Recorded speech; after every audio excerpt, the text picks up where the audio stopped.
You just have to literally say hi. Okay. Hi.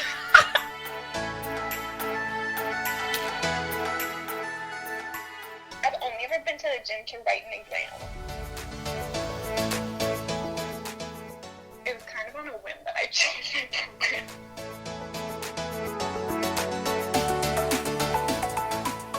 It's like, don't lick the rocks, maybe.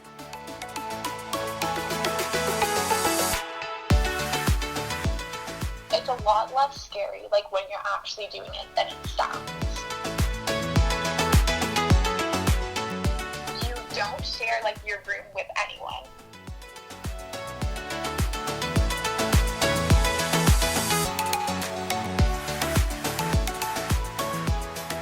Welcome back to the Canadian Undergraduate Experience podcast, where I'll be chatting with current university students about their admissions process, student life, academics, and more. Before we jump right into today's call, I want to quickly mention that all guests on the show speak only from their own experience and cannot speak for other people in their programs or at their schools.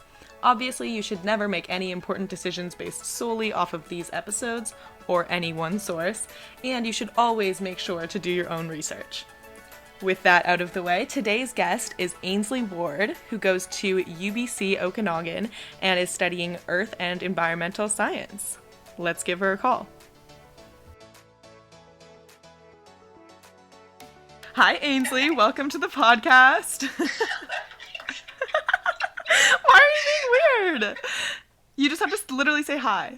Okay. Hi. Okay. We don't have to be like professional people. Like it's like a very, I made sure I originally was calling it interviews, but then I was like, that's way too formal. This is a conversation. So now everywhere in all the descriptions it says chatting. I love that. That's cute. So Chatting with, like... Welcome to the chat, Ainsley. Thank you. I'm very excited to hear from you. You go to UBC, right? Yes, I go to UBC-O, so the Okanagan Campus. It's a little bit different than the Vancouver campus, but yeah. And are the campuses, I have no idea where Okanagan is. Is it close to Vancouver? Yeah. So Okanagan, it's like the Okanagan Valley region of BC. It's about 4 hours from Vancouver. So I live in Kelowna. That's where UBC-O is. Okay, at least I've heard of that. Yeah. Wine country. So I guess if they're 4 hours away, there's probably not people who like take classes at both campuses. So it's like pretty much two separate schools. Yeah, pretty much. It's just kind of like all under UBC, but yeah, very, very separate from each other. Other than, I think people are doing like classes at UBC Vancouver like online now, but normally it's very separated. And how is the campus in Okanagan? It's very like separated from the city. You have to take like a 10-minute bus ride to get like into kind of more like city vibe of Kelowna. It's a pretty small campus too. Do you know how many students are specifically at Okanagan? I want to say like 10,000, but I really have no idea. That's okay. This is not a factual podcast. This is an experience podcast. So does it feel like a lot? Like when you walk around, do you know the people? Like, do you know someone everywhere you go? Kind of. There's like a little bit of that. Sometimes I'll see people, but it's still like a big enough population that I wouldn't consider it like a small university, you know? You can still feel like anonymous in a lecture? Yeah, definitely. In the big lectures, it's like, okay, like, no one has to know me. What initially like attracted you to the school? Was it the location? Partly the location, because I'm from Ontario. Woo woo. So just going out to BC, like a change of scenery, all of the mountains around, that's definitely part of it. Also just the program at my school attracted me to it. But then for like the difference between like UBC Vancouver and UBC-O, I do not want to live in Vancouver. I've just heard it's so expensive and like rainy. So you kind of still get like the prestige from going to UBC, but in my opinion, a nicer town. Yeah, no, that makes sense. So what is your program? Oh, right. I'm in Earth and Environmental Science, and I'm minoring in GIS. What does GIS stand for? Yeah, I was about to say, I never, every time I introduce it, I'm like, what GIS? It's either Geospatial Information Science or Geographic Information Systems. problems through mapping. Yeah, it sounds a lot fancier than it actually is. Do most people in your major have a minor? Yeah, I feel like a lot of people in my program also take the GIS minor. It's a pretty common thing that everyone recommends because it's like a very marketable skill. I'm not sure about taking other minors, but a lot of people in my program definitely take the GIS minor. Yeah, you were talking about marketable skills. So what kind of market are you heading into? Like, what kind of prospects do you see with this? Well, okay, so since it's earth and environmental science, you kind of choose a stream if you want to do more environmental science or earth science, which I'm doing like more earth science, so that's geology. So a lot of people talk about careers in like mining and researching plate tectonics and things like that, and then environmental science side, I guess more like hydrology and stuff. I actually don't know if that's environmental science or earth science. So something I think a lot of prospect careers or whatever you'd call them are in like researching stuff. Okay, fair enough. What kind of things did you like in high school that made you feel like you would like this program? Okay, to be honest, I came into university thinking I was going to do zoology. So nothing in high school, actually. When I was in university after my first year, because you don't specify your major in first year, you're just doing like the general science program. And I realized I didn't want to do biology, so I was kind of looking at other programs, and I'd always been interested in like volcanoes and just watching documentaries about them. So nothing, yeah, like I didn't really learn about it in high school. We didn't have the option of having like an earth science class or anything. So it was kind of on a whim that I chose my program. Yeah, no, but so you go straight into what? Like just general science? Yeah, so the first year for, I think, any program is just general science or general arts or whatever. So I went into general science and take like the chemistry, math, English, and physics, and then you have choices. You can take like biology courses if you're going to go into a biology stream, or earth science courses if you're going to do that. And when do you end up declaring what you want to do? Most programs for mine was second year. I know some are third year though, so it's kind of dependent on your program. And for those, is it like another application? Like, are you applying to go into a major? No, it's actually really easy. It's just on like the website. You don't have to apply at all. You just click a couple buttons and then register. Oh, you don't have to go in with a plan or anything. You just kind of like science and you No, pick yeah. that one? Exactly. That makes sense. So since then, you've been taking, I guess, like environmental type classes. Can you run me through some of the classes you've taken? Maybe highlights and lowlights. We'll start off that. The worst course I took was hydrology. It was not fun. It's about like water and snow and stuff I'm just like not really interested in. And the prof was definitely not my favorite prof. That's okay. But then other courses that I've taken that I've liked, atmospheric environments. That was pretty cool. Learning about like the climate and weather and winds and stuff like that. Geochemistry, I took that last semester. That was pretty cool.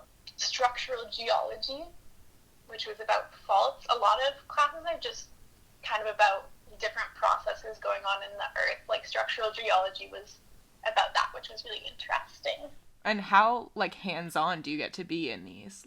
Typically, okay, because right now, a lot of my experience is just online, so I'm not too sure, but I'd probably say most classes have labs, and some of them even have field trips, so you go to, like, places where you can actually look at rock structures or measure the velocity of a stream, so they're pretty hands-on, which is nice. And how big would you say on average that your classes have been? They definitely, after first year, get smaller, especially with my program kind of splitting off into environmental science or earth science. My classes are generally like ones that are more specific. I'd say maybe like 20 or 30 people. I'm taking one class right now, though, that's 6 people. Oh, wow. There's generally like a pretty big range, though. Yeah, that's crazy small. I know, it's so weird. I'm like, I know the prof, which is so weird. And yeah, have you found the profs are really supportive? Yeah, I mean, it obviously depends on what prof you have, but Yeah. most of the profs are super willing to help you out with anything and support you with whatever. They're really nice. I like them a lot. I definitely just want to hear more about, like, do you have co-op option and do you have like honors? Like, I just want to hear more about like your program specifically. Yeah, so there's co-op options, honors, what's it called? Go global. What's like going, Oh, like exchanges? what's it called? Exchange, yeah, that's what it's called. It's called Go Global at our school. Things like that. Honors specifically, um, that's one like you do in like fourth year. You apply for it or whatever. There are certain requirements. But there are definitely opportunities. One of my profs was actually talking yesterday about how they have a new research project. So I'm not too like, I don't know too much about them, but there are definitely opportunities, and profs talk about opportunities. Like if you get into your later years and just like talk to your profs, they're super willing to give you advice and help you out with like co-op and honors and whatever. Yeah. And have you found like, is there other, I don't know if you've had to use them or anything, but it's like, do you know of other support kind of services for students, either just in general at UBC-O or like in your program? There's like academic advising, which I think is pretty basic. So you can go to them for stuff. Otherwise, for I think most majors, there's a course union, and there's definitely an East course union. East is Earth and Environmental Science, by the way. Oh yeah, thank you. We're cool. We've got an acronym. So you can go to them probably, and they might have more information. Yeah, they're like, if you look for things, I think you have to actively look for help though. Is there like specific buildings like that are reserved for earth and environmental science students? No, there's the third floor science building has a lot of earth and environmental science stuff, but there's no specific building. I think our campus is too small for that. Yeah, fair enough. What kind of equipment would you say is required for someone in your program? Like, do you think just a regular laptop would get them through?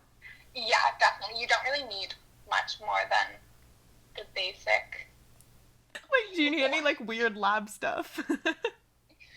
That's so funny. No, because I took chemistry in first year because you have to, and we had like our lab coats and our goggles and everything, and when we were dealing with like acids, we had to like use gloves and everything, and then I got to like my first year earth science class, and we just in like our regular clothes, no protective equipment. We're like, yeah, okay, now we're gonna pour some hydrochloric acid onto our rocks. Oh So, no. yeah, you really don't need anything like other than the norm. Less protection. Yeah, there's like, don't lick the rocks, maybe. Oh, yeah, that's a good general rule probably. Yeah, Oh my well, gosh. In terms of like classes that you've taken, how many of them were kind of required for your major and like how many did you have a choice? I'd say most of them are by choice, other than first year. Obviously, first year you have to kind of get your requirements out of the way. But then as you move along, they're just kind of general. Oh, you have to take like 6 upper year EASC courses. But it's pretty general with what you can take. There is like a course map for like an environmental science, because after university, at least in BC, for if you're going into like an earth science or environmental science field, you have to register as like a professional geoscientist or whatever the earth science equivalent is, that, or environmental science, sorry. Cool. And so with that, you have to take some more specified courses so that like the education is more broad across BC, I guess. But it's still like pretty general. You can choose a lot of your courses. So when you come out of your program, you have your bachelor's degree and then you're also some kind of like certification in earth science? Yeah, you have to register for that outside of university, I think, but you will be able to register theoretically. That's cool. Okay, let's talk a little bit more about Okanagan Campus. Okay. What about how long would you say like it takes you to get from one side to the other? Like if you had a class on opposite sides, how fast would you have to sprint to get if they were back to back? You wouldn't. It's so small. Okay, because all of the classes are, like, in the middle of the campus. Oh, really? I think there are maybe, like, six buildings with, like, lecture halls in them. Whoa. Yeah, it's pretty small, which is nice. So, like, it's never going to take you more than the 10 minutes you have, like, between back-to-back classes. I'd say it maybe takes you 5, depending on, like, how many people are rushing out of the class and, like, how crowded it is. Yeah, fair enough. Is it, like, very green if there's not that many buildings? Pretty green, yeah. There's a lot of paths and stuff around it. It's kind of all concentrated into one area, so, like, the campus itself isn't as green, but, like, everywhere surrounding it is, which is nice. So can you go, like, hiking or skiing beside campus?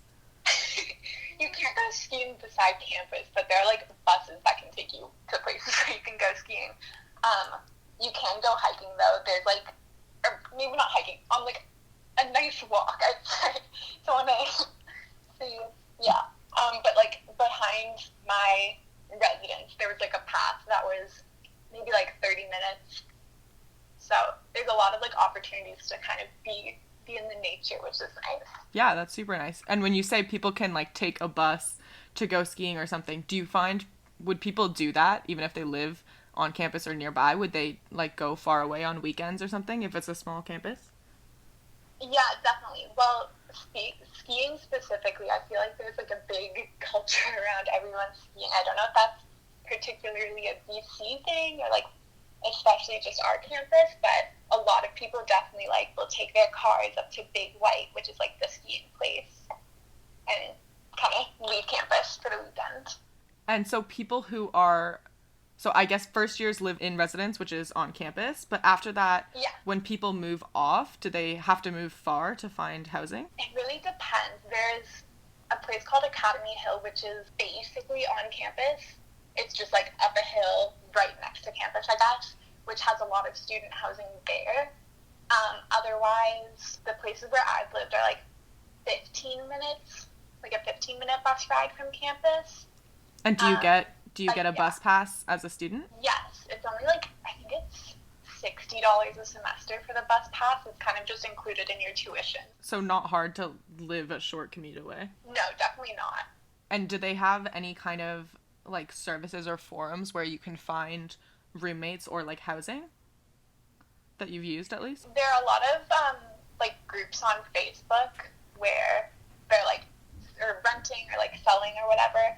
And I'm sure there are also ones where you can find roommates. A lot of people will post on the groups being like, I'm looking for a roommate to join me here.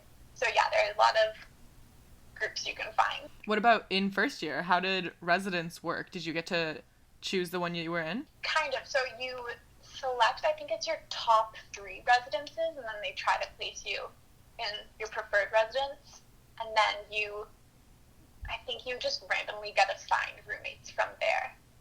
Do you, like, have to have a roommate? Like, are all of them double or more rooms? No, okay, this is actually the really nice thing about my campus is you don't share, like, your room with anyone. Like, I don't think any of the residences share rooms. So there's a suite option, which is what I had, which is there are 4 people living in the same suite. You all have your individual rooms, and then there are 2 bathrooms in that, and then you have, like, a kitchen and, like, a living room. It's definitely the best option there is. Wow, yeah. Yeah, it's so nice. And then all of the other residences except for one are you have 2 people, you have your own room, and then you share a bathroom in between. And then the last residence, the worst one, Simi, is where you still have your own room, but you have, like, a communal bathroom for your floor. That's, like, still pretty good compared to what a lot of other schools. That's, like, the best option. Yeah, it's definitely a point about that, like, that I really liked when I was choosing university. I was like, oh, I don't have to share a room with anyone. All right. Yeah, are all the residence buildings, like, right next to each other? They're kind of spread across campus because the buildings for classes are, I guess, like, in the middle, and everything else is kind of all around, like, dispersed. But for, like, the suite style, so you'll have, like, a building of, I don't know how many suites, like, maybe 10 suites. and it's kind of like in a little, there's like a street between them and like 4 buildings, which kind of looks like a community, which is nice. Yeah, and who shares a dining hall? Like, is there only one for everyone? There are 2 dining halls, I think, one in the UNC building and one in the library, and they're shared by everyone. Yeah. Do you want to rate your food experience? Actually, I didn't have a meal plan, so I only used the dining hall 3 times, because where I lived in the suite, so we had a kitchen. So we had the option to not have a meal plan, which is really nice. So, I mean, in my experience, the dining hall was pretty good, but I didn't eat there, like, every day. So. Yeah. What about, how do you pay for meals at the dining hall? Like, do you know, is it on your student card? It's on your student card, and it's like, so you, like, pay, I don't know, I think there are, like, 3 options when you're, like, going in to first year, that you, I guess, select at the beginning, and then you use it like a debit card, I guess, and just pay with it there, and then, like, your balance declines or whatever. Yeah. And do you find that they had, or did you, a couple times that you went, find that they had good options for, like, vegan and, like, other types of dietary restrictions? Yeah, I was able to find vegan options. I think it's definitely, like, there are going to be a lot less, but there still are enough that I think, like, it's fine. I wanted to ask you, like, what's the worst food at the dining hall? What should you definitely avoid? But I feel like if you didn't go that often, then you can't. Yeah, I mean, okay, for best, I know people, like, love the breakfast poutine. That's like, a thing? And there's, like, an egg on it. I don't Weird. know, it kind of looks gross to me, but people say it's really good, so I'll trust them. I mean, okay. Breakfast poutine, try it out. Okay, what about, how was the transition to living in residence? Like, did they have a good kind of frosh or, like, events to get you settled in? Because I know you, like, moved from very far, so. Yeah. They don't have, like, a good frosh, to be honest, especially, like, looking at all of my other friends' like, universities and what they were doing. Our frosh is pretty much just, like, one night we have a concert.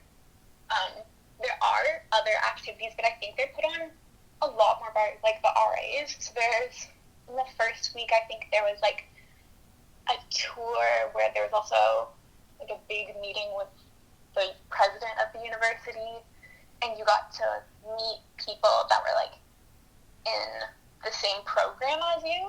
So that was definitely a way to meet people.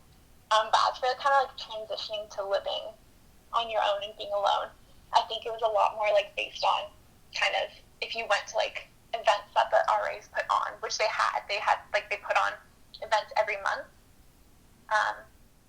Yeah, I don't know. What kind of events did they put on? I don't know. Okay, one of my roommates was an RA, so she put on, like, a movie night. One time they made pizza croissants. What? Just kind of, like, little, yeah, like, like, you have your little, like, Pillsbury croissant, and then you just put, like, pizza ingredients, like sauce and cheese, or you can make, like, apple pie one. Pretty good, honestly. Do you know if residence is guaranteed for first years? It is, yeah. There are a couple buildings that, like, first years aren't allowed in, or, like, aren't allowed to live in, but it's guaranteed if you're moving there. And would you recommend that they try to live in residence if they're going to UBC-O? Like, was it a pretty good experience overall? It's also because, like, they're pretty nice residences. It's a new university. I think it's... Oh, actually, never mind. I was going to say how old it is, and I have no clue. But, yeah, like, everything's pretty new. And it's a great way to just meet people. Like, I know my roommates are, like, my best friends. Like, my roommates from first year. So I definitely would recommend it. How else did you find were good ways to meet people other than residents? Going to different events, just kind of putting yourself out there, especially in, like, the first month, just trying to be more outgoing. It's a little scary, but that's definitely a way. Another way that I really like is just in labs. It might be more, like, Bachelor of Science specific, but going to labs, there's smaller groups of people, and generally, like, you might have a lab partner, so you kind of just get talking to them, and that's always a nice place to make friends. I wanted to ask about, like, clubs and, like, student organizations. Do you know, if it's a smaller campus, is there not a lot of those? Do they still have, like, a club fair? Do they still have, like, ways to get involved like that? Yeah, there's a club fair at some time in, like, within the first month. It's just, like, in the, what's it called? Like, the main part of campus. There's a name for it. I can't remember. But, like, they all set up booths there, and you can go around. Otherwise, I think just, like, on poles, like, people will put up, like, a poster where you can see, like, different clubs and organizations. There are definitely ways that they, like, try to promote their clubs to join. Did you join anything? I joined my course union. What's your course union? I don't know if that counts as a club, but the other ones are just not interested. Okay, so the East course union, at least, it has, I think, like, 4 or so students that are in the program are, like, the executive team or whatever, and they try to put on events or, like, promote things. So I think they once did, like, a camping thing, so people within your program could, like, go camping, and that's another way to meet people. But they also just have, like, things to help out with, like, your classes or, like, pieces of advice, kind of whatever. No, that's nice. Lots of shit. What about athletics? Like, I know you're not on varsity teams, but, like, do you know, are there varsity sports? Like, do they have a nice gym? There are sports, definitely. I've only ever been to the gym to write an exam. Yeah, I mean, fair enough. The gym might not be your place, but you know that it exists. I figured out it existed because I had to write an exam. Oh I had to have one of my friends walk me there. I was like, I have no clue what the gym is. Oh no. So advice to potential first years, find out where the gym is, even if you're not going to go, because your exams will be there. You're going to have an exam there. Figure out where it is. Do they hold all the exams in the gym? Are they really massive? No, just, like, the really big ones. It tends to be just, like, first year exams. Like all the so, like, if you intro have, like, classes? Really big, like, bio class or something like that. Yeah. Yeah. On another note. See, that's such a bad transition. Okay. Speaking of UBC, as we have been this entire time, I wanted to ask about what type of reputation you think UBC has and, like, what role that played in your deciding to go there. It's okay. It's a pretty, I feel like, a prestigious university. It's the 3rd best university in Canada. I always bring that up to my friends. Yeah, I mean, it is. So, yeah, I don't know. It has a pretty good rep, which definitely played a part in my decision. As for, like, UBC-O versus UBC Vancouver, we kind of get on, they call us UBC Overflow. Oh, wait, what does that even mean? Yeah, I don't know. It has, like, a higher acceptance rate, UBC-O, than UBC Vancouver. So it's definitely, like, seen as somewhere easier to get into with still the prestige of UBC. I don't know. I don't think that's, like, super accurate, but people who go to UBC Vancouver probably will tell you it is. I don't know. I feel like we don't have that many, like, stereotypes or, like, anything. Do you find that you have a lot of school spirit, though, around? Absolutely not. There's no school spirit. It's like, our mascot is a ball of fire. What? Which I feel like is it's a ball of fire called, I think it's called the Heat. I actually don't know. So I feel like it's pretty hard to get behind. There's definitely not that much school spirit. It's like, Is that one thing? Yeah, cool. Is that one thing that you wish you had more on campus? Is school spirit? Yeah, I wish there was more. I think it's kind of like looking at other people's universities. It's always nice seeing that, and I wish we had that and, like, more of a sense of community with that. Is there anything else that you feel like you see at other schools that your school hasn't necessarily given you? In first first year, I mean, I was kind of disappointed with Frosh. I know we talked about that before, but just, like, seeing other people's schools versus what we did, it wasn't that much. I know some people have been trying to make it more, though, so I feel like there are definitely people trying to not fix things, but, like, change it around to be more like other universities, I guess. But, yeah, I definitely say that. I wish more school spirit, more community, more whatever. What do you think UBC-O does better than other schools? Ooh, okay, I don't know if it's better because I haven't heard other people talk about it, but I find that UBC-O has a lot of opportunities within, like, classes where you can go on, like, little field trips. This might also be, like, more specific to my program, but there are a lot of times where they're like, okay, like, we're gonna go to this place to measure the velocity of the stream. But I feel like we have a lot of opportunities to have, like, a lot more hands-on experience, which is nice. Yeah, I think that's probably an advantage of a small school, and also, related to the fact that you're in earth science. So there's opportunities for that. What other schools did you originally apply to? I applied to UBC, Guelph, Trent. That was for nursing. I didn't really want to do nursing. I don't know why I applied for that. One of the purple schools. I can never remember. Oh my gosh. You know Western, Bishops, Laurier. Maybe Western, Laurier is also purple, right? They're all, there's a ton of purple. One of the purple ones, I don't know. Clearly I didn't want to go to that one. Yeah, no, the purple school was last choice. Okay, but then why, out of those ones, did you end up picking UBC?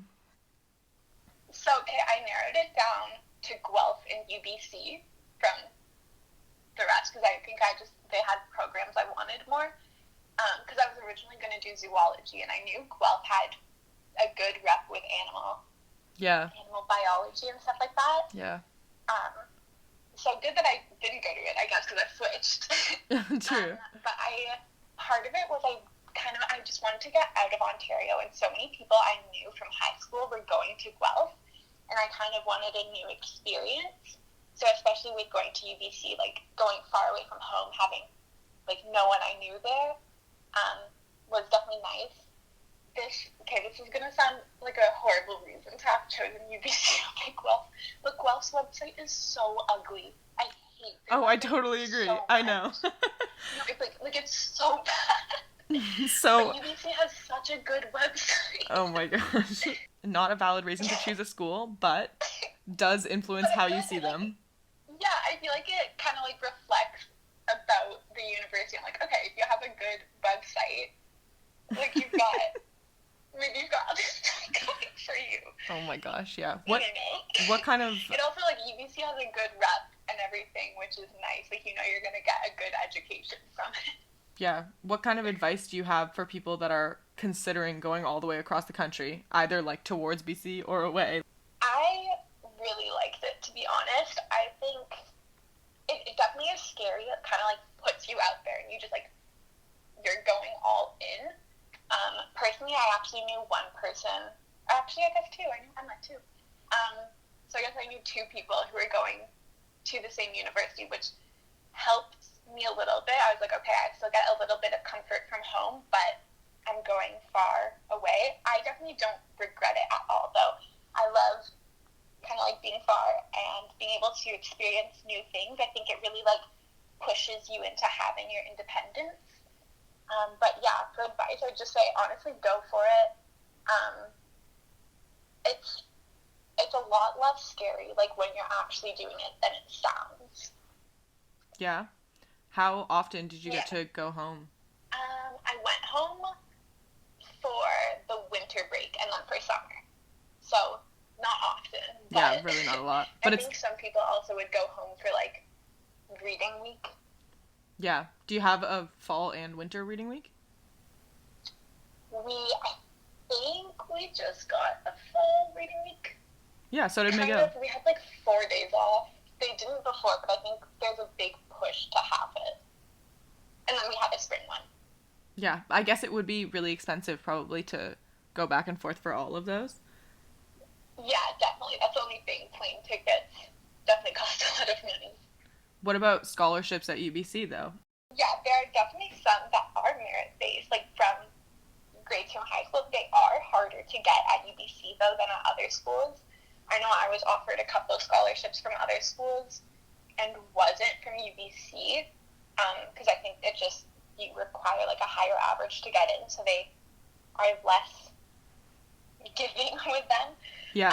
But then once you're in university, there are scholarships you can get from your grades. So if your average is an 80%, you get $500, which was a nice surprise for me. And then you can also get $1,000. Like maybe if your average is a 90. Yeah. But other ones I think you have to apply for. Those are just ones that you can kind of get without doing anything. That's pretty nice.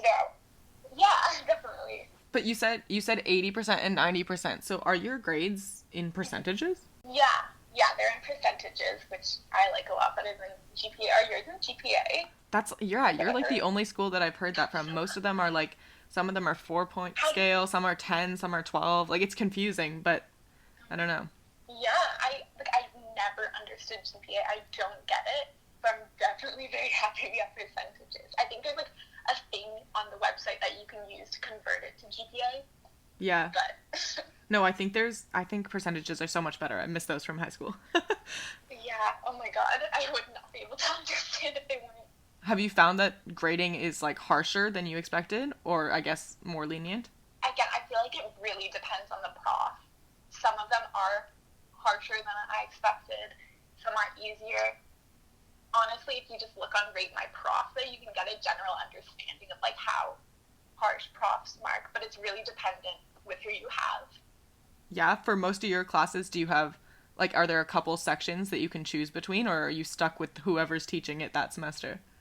In first year and maybe in a bit of second year, I could choose between, but now since my classes are like 20 people, it's very much just like you have who you have.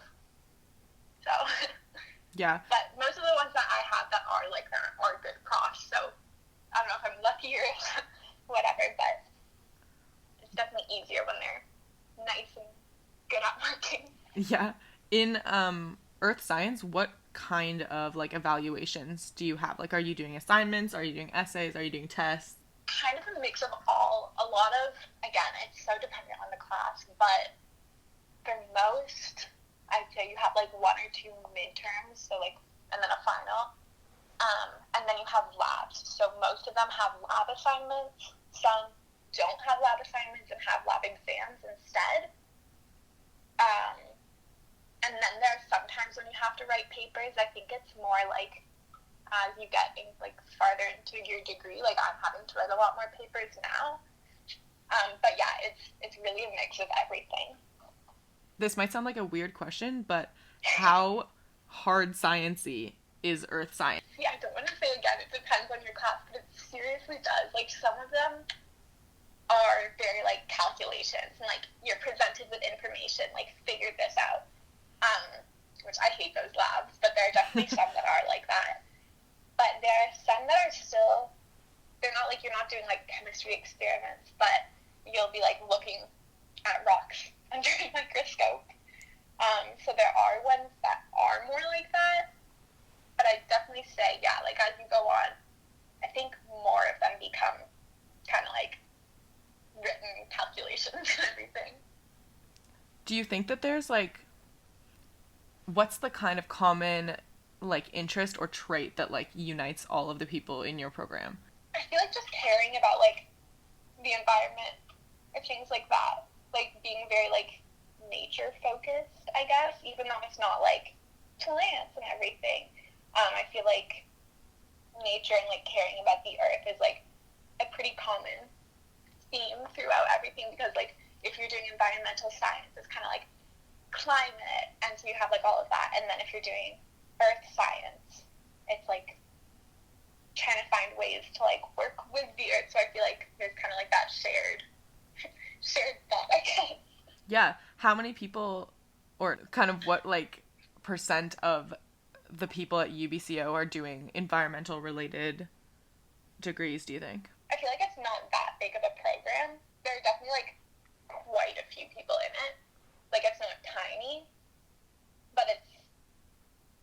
not one of, like, the main programs at UBC-O. If you were to, like, go up to a random person on UBC-O, like, what is the most likely thing that they're studying? Like, what are some of the biggest programs there that have the most students? Yeah. If you know. Just, like... I feel like any biology program, probably, I mean, even that, like, you get more into, like, more specific within biology. That, maybe, like, computer science, that's a big one. Computer science or engineering, I'd say. So do you think it's, like, a STEM science-heavy campus? Probably, yeah. I mean, there's still, like, a good, like, probably, like, 50-50 split, but maybe it's just the people I talk to, but there's, like, definitely a strong, like, STEM presence. Yeah. I don't know. No, that makes sense. Is there anything that you could, that tell your past self that would make you make a different decision? That's a good question. I like that. I don't know, because I feel like I was so unsure of what I wanted to do when I was first going into university. Like, maybe if I knew more, if I was more certain about what path I was going on. But I don't think I would change my program if that was the case. Or, like, change my school. So, I'm going to say no. That's good. That's no regrets. That's a good thing. No regrets. What kind of... Oh my gosh, you're definitely not going to be able to answer this question, but what kind of, like, future do you see for yourself? Do you think you're going to, like, do more schooling? And if so, do you think it would be in either a program similar or at this school? That's a question I've been asking myself so much. I feel like I probably will do more schooling. Like, I think I'll probably get a master's degree. Half because I feel like it's kind of, I don't know, I feel like master's degrees are, like, getting more and more expected. Yeah. But also just because I'm, like, uncertain. I'd love to, like, study volcanoes. That's the dream. But I don't know how likely that is. Otherwise, I have, like, two very different paths in mind. Otherwise, I might want to become a teacher, which is so different. But there's a program at my school after you get, like, your normal bachelor degree. You can do, I think it's an 18-month teaching degree at the same school. Oh, and cool. then, like, have all your certifications and everything. So, two very different paths, but wait, so that's my vision. So that teacher's education thing is something that UBC-O offers for, like, people in bachelor's degrees there? Yeah. So you just finish your, like, normal 4-year bachelor degree, and then it's, like, an extra little program that they offer. That sounds cool, though. Yeah. It's definitely kind of, like, since I don't know what I want to do, it's definitely, like, something I like looking at. Do you know people around you, like, in your program that know what they want to do? Not completely. I feel like it's pretty up in the air for a lot of people. I know my profs talk a lot about mining and stuff like that. I don't want to do mining, though, but I think that might be something a lot of people are interested in. Is there opportunity? I think it's a pretty common thing to just kind of not really know. Yeah, do you think that most of the people in your program kind of fell into it by, like, taking a class and liking it, as opposed to, like, decided in high school, like, oh, that's the one I want to do?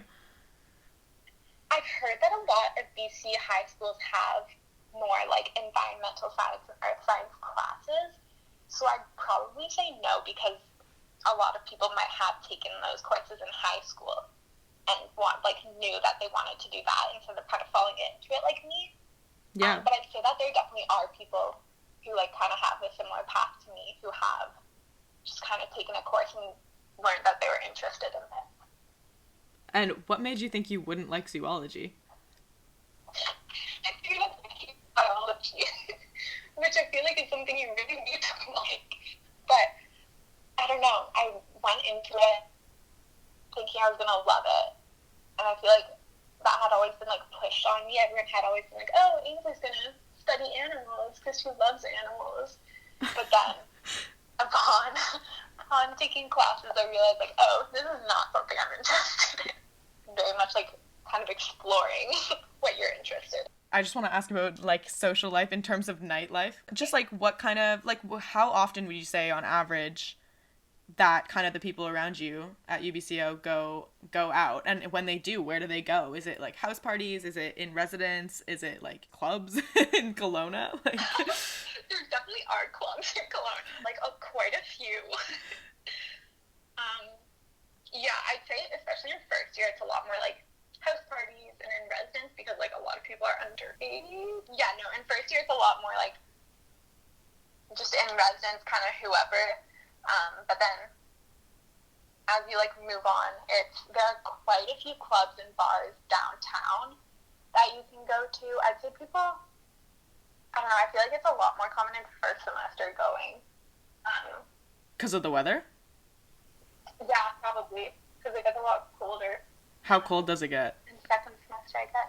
It doesn't get that cold, to be honest. We get like 1 week of like the winter weather where we get like, it's like, oh, it'll be like -20, but it'll be 1 week. And then after that, it's like, okay, it's going to be -5 for like 2 months. Oh, you probably appreciated that coming from Ontario. Yeah. Yeah, but, so, yeah, I guess with like clubs and bars, there's a bar near campus, just up on Academy Hill, which I think I talked about earlier.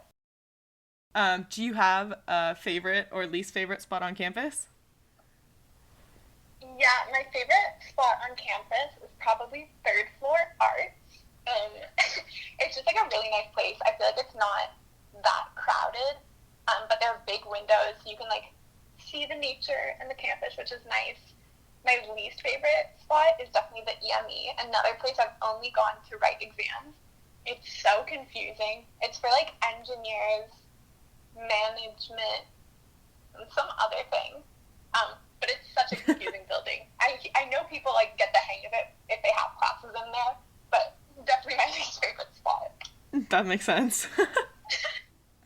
Okay, well then, Ainsley, do you have any advice for people that are considering going to UBC-O or that are considering specifically earth science?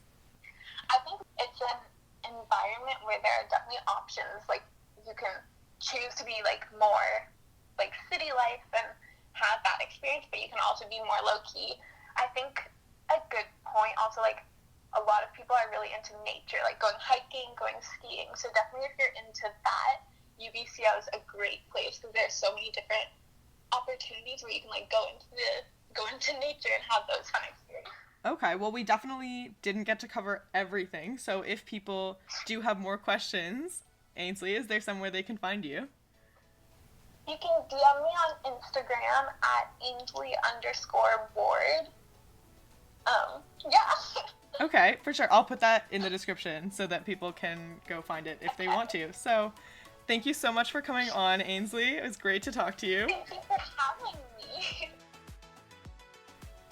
Okay, thanks again to Ainsley for coming on the show, and thank you guys so much for listening. Like she said, you guys can go to her Instagram if you have any other questions for her about life at UBC-O or about earth and environmental science. You can also get in touch with me by emailing contact.cuepodcast@gmail.com, contact.cuepodcast@gmail.com. If you have comments, questions, requests, or if you think you'd be a good fit for the show. Finally, subscribe to the podcast if you want to hear upcoming episodes where I will be talking to people at other schools and in other programs.